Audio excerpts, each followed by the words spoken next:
ગાલા segment paper પાસનું સંપૂર્ણ solution આપણે જોવાના છીએ. તો વિભાગ એનું સંપૂર્ણ સોલ્યુશન જોઈએ. સમગ્ર બ્રહ્માંડમાં કોણ વ્યાપેલું છે? તો એમાં આવશે ઈશ્વર. પહેલો પ્રશ્નમાં ઈશ્વર, સી ઓપ્શન. ઓલિયાનો ન્યાય તમે કેવો કહેશો? ખોટો, તટસ્થ, ગેરવાજબી યા સાચો? સંસાર સેવકથી તું જુદી કોઈ સુરાતમાં પંક્તિ કોનો નિર્દેશ થાય છે? એમાં ઉર્મિલાનું આવશે. હેતુલક્ષી પ્રશ્ન જોઈએ. નરસિંહ મહેતાએ પ્રભાતિયા માટે કયો છંદ વાપર્યો છે?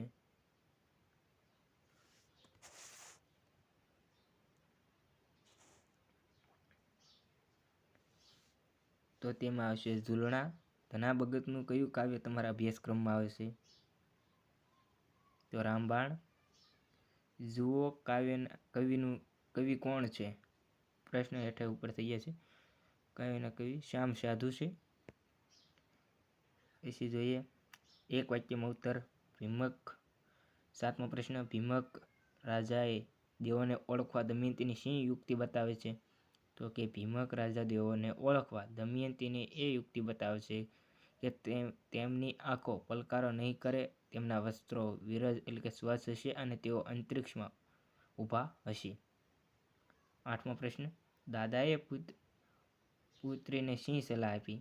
દાદાએ દીકરીની સાસરિયામાં સુખ તો સૌ ભોગવે છે, પણ જે દુઃખ સહન કરે છે ને તે જ ખાનદાન કહેવાય, એવી દાદાએ સલાહ આપી.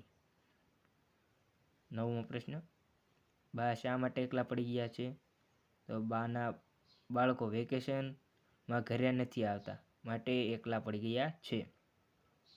10મો પ્રશ્ન. લક્ષ્મણે ઉર્મિલાની કોની સાથે સરખામણી કરી છે?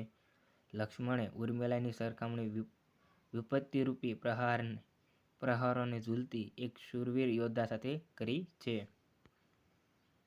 3-4 વાક્યમાં જવાબ આપો એના જોઈએ. તો પેલું છે હરિ શા માટે આવ્યા? તેણે શું જોયું? હરિ મયુરધ્વજ રાજાનું મન હરી લેવા માટે બ્રાહ્મણ વેશમાં આવ્યા હતા. તેમણે રાજાનું દક્ષિણાંગ કસોટી રૂપે માંગ્યું. પળની પણ રાહ જોયા વિના મયુરધ્વજે પોતાના મસ્તક પર કરવત મૂકી. હરિએ આ દ્રશ્ય જોયું અને એની પ્રતિ પ્રસન્ન થયા. કવિ બધી કાળી વસ્તુઓનો કપટનો ભાવ શા માટે મળે છે? 12મો પ્રશ્ન. કૃષ્ણ કાળા હતા, કપટી હતા, આથી કવિને લાગે છે કે દરેક કાળી વસ્તુઓમાં પણ કપટ હશે. ગોપીને પણ કૃષ્ણ કાળા રંગથી છેતરા ગયા અને સૌને કૃષ્ણ સમજી બેઠા. પછીનો જોઈએ 13મો પ્રશ્ન.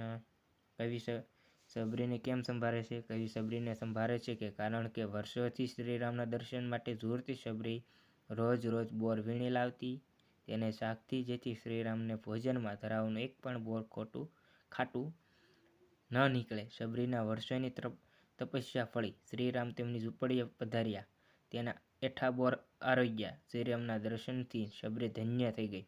જ્યારે 6 વર્ષ એકલતામાં સંતાનો માટે ઝૂરતી બાના જીવનમાં સુખદ ક્ષણ ક્યારેય આવી નહીં. સબરીની વેદના કરતાં બાની વેદના વધુ એમ કહે છે. નળ અને દમયંતીનો પ્રચ્છન્ન દાંપત્ય વર્ણવો.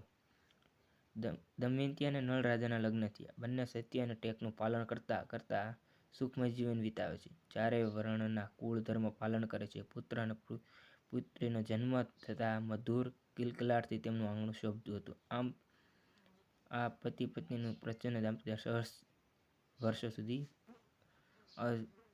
અવિચળ રહ્યું.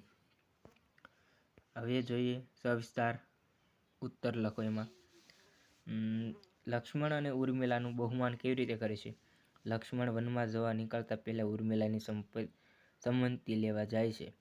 શું કહે અને કેમ સંમતિ માંગવી એની દીર્ઘામાં છે. તેમ છતાં ઉર્મિલાને પોતાનો બંધુધર્મ જણાવી તેની સંમતિ માંગે છે. ત્યારે ઉર્મિલાએ ન આકંત કર્યું કે ના લક્ષ્મણને વારવાની કોઈ ચેષ્ટા કરી. તેણે પોતાના ચહેરા પરથી સ્નેહ શોકની એક લકીર પણ ફરકવા ન દીધી. આ મનસ્થિતિ જોતા જ લક્ષ્મણ ઉર્મિલાને એક શૂરવીર યોદ્ધા સાથે સરખાવે છે. ઉર્મિલા લક્ષ્મણના શિરે ચિત્તાભાર વધારવા માંગતી નહોતી. તેમની સાથે વનમાં જવાની જીદ પકડતી નથી. એથી ઉત્તમ વિયોગ સહન કરતા હૈયું ભલે ચીરા જાય એ તો તેને માન્ય છે. લક્ષ્મણ માટે ઉર્મિલાના વર્તન અને વાણી અનપેક્ષિત હતા. તેના માટે મુખેથી ઉર્મિલા માટે સંસાર સેવક હતી તું જુદી સુરતમાં. આ વિકલ્પોમાં ત્રીજો પ્રશ્ન છે તો ઉર્મિલાદીમાં આવશે ઓપ્શન. આ પ્રસ્તુત શબ્દ સરી પડે છે. લક્ષ્મણ ઉર્મિલાને સુરતમાં કહીને તેનું બહુમાન કરે છે. લક્ષ્મણના મનમાં ભય હતો કે ઉર્મિલા ચિત્તાનો દાખલો આપીને સાથે આવવાનો તૈયાર થશે, પણ તેનો ડર ખોટો પડ્યો અને તે જાણીને લક્ષ્મણે કહ્યું, દિવ્ય કો દિવ્ય સિદ્ધ સર્વથા. ઉર્મિલા સ્વાર્થી નથી. તેણે તો સ્નેહના ચિત્તને શોભે તે શાંતિ રાખી છે. અથવાનો પ્રશ્ન જોઈએ. પથ્થર થરથર ધ્રુજે કાવ્યનું શીર્ષકની સરસો. પથ્થર થરથર ધ્રુજે શબ્દનો સૂચવે છે કે ડાહ્યા માણસોએ તોળેલો ન્યાય સાંભળી પથ્થર દિલના માણસ પણ ધ્રુજી ઉઠે છે. જ્યારે અહીં તો લોકોના હાથમાં પથ્થર મારવા માટે તડપી રહ્યા છે. જેમને ન્યાય અમલ કરવામાં જાણે આનંદ આવતો હોય તેમનું આ વર્તન નિંદનીય છે. દુનિયામાં એક પણ વ્યક્તિ એવી નથી કે જેણે જાણીએ કે અજાણીએ નાનું કે મોટું પાપ ન કર્યું હોય. એક પણ વ્યક્તિ સંપૂર્ણપણે નિર્દોષ નથી. તો પછી દોષિત વ્યક્તિ આવો ક્રૂર ચુકાદો કેવી રીતે આપી શકે, અને તે પણ ઠંડે કલેજે? કવિએ આવા નિષ્ઠુર માણસની નિર્દયતાની અહીં નિંદા કરી છે.